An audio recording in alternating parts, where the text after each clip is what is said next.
meron kayong gustong maalis sa buhay. Tapos sinabi ninyong, ayoko na. Tama na. Quits na. Dahil hindi nangyayari sa inyo. Nangyari na po ba yun?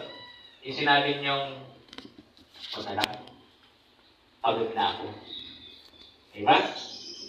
Maaaring sa relasyon, maaaring sa kung ano man, pero may mga pagkakataon na parang gusto nating mag-quit. Lalo higit sa ating paglalakbay dito sa mundong ibabaw.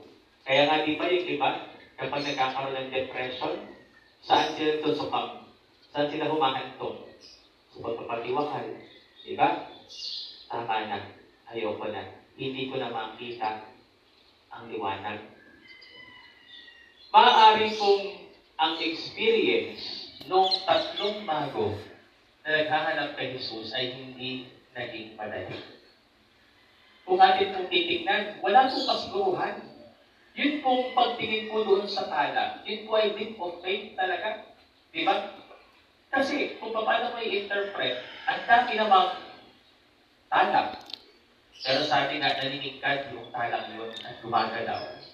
So, meron agad sa interpretation na baka ito na yung napakatagal natin hinahanap.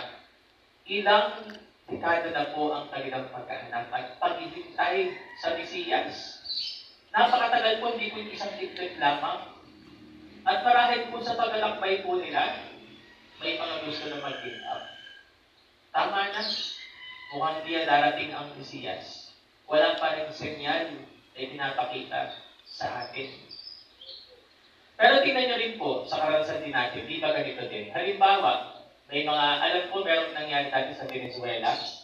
Sila po ay nagbuhukay po ng, yung bato, naghahanap. Ano na po, 999,000 na bato na po yung napupulot. Wala pa rin yung diamond. Ang sabi po nung isa, ayoko na. Tama na.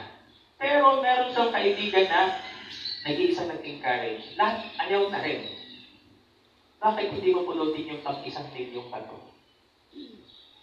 Hinukay po. Ano po nakita? Diamond na malaki. Pang 1 billion na bato. Totoo po yung nangyari. No? So, napakaganda rin gawing simbolo din po ito sa buhay natin. Diba? Halimbawa po, yung mga nananalo sa OTBT, yung mga hindi pa nananalo, sabihin, wala naman chance. Lagi nanalo, pero hindi nyo po yung nanalo ng iba. Hindi ko po pinopromote ha, pero gano'n na rin. Pinopromote na rin yung OTBT.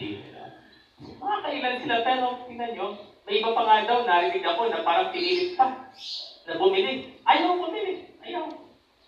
Pero tingnan nyo, sila yung nanalo. Kung ayaw na, pero biglang, sige nga, nakinig siya doon sa sinyal. Lalo siya. Mga simbolo po ito o totoong pangyayari sa buhay natin na pwede po natin i-apply din lalo higit sa ating buhay pananampalataya. Katulad din tayo ng mga haring mago na naglalakbay na meron tayong hinahanap sa buhay. At may mga pagkakataon na parang gusto natin sumuko. Ayaw na natin. Pero napakahalaga po kapag may mga tao, kahit isang tao po yan, na nag-encourage sa'yo para ikaw ay tumuloy. Alam niyo po, halimbawa, napansin niyo po, ay pumapayat na, ano po ang pinayat ko. May mga pagkakataon po ngayon ko na, masakit po sa katawan. Sobrang sakit po buwis buhay sa pag-ehersisyo. Pero may nagsasabi na, sige, kaya mo pa, kaya mo. I-push mo. Nabubuhayan ka ng loob hanggang makuha mo yung gustong mangyari. So sabi ko nga po, ito po yung mga example lamang po, Pero kung ating i-apply pa sa mas malalim na aspeto ng buhay natin, yung pananampalataya, magagamit po natin lahat ito. Dahil po dun sa ating pagsasakripisyo, sa ating partisipasyon,